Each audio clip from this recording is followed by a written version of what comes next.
You know I love you. And I'm never going to feel the same way for anyone else. I know.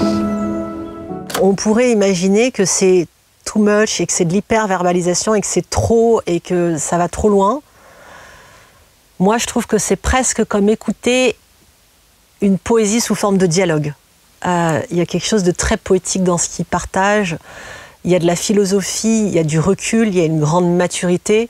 Et en fait, ce sont deux personnages, tout simplement, qui sont doués d'intelligence émotionnelle, ce qu'on appelle, d'intelligence humaine, d'intelligence de la vie, qui est pour moi la plus belle des intelligences. En fait, ils laissent toute cette énergie d'amour, d'intelligence émotionnelle, toute cette énergie de vie, de beauté, de poésie s'exprimer et ils créent autour d'eux une bulle lumineuse, grande, pure, belle, magnifique.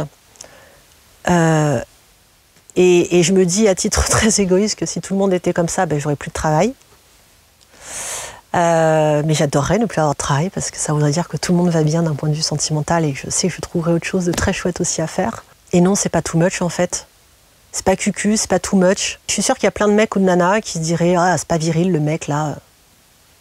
Moi, je trouve que la vraie virilité, c'est avoir la force et le courage de sa vulnérabilité, justement.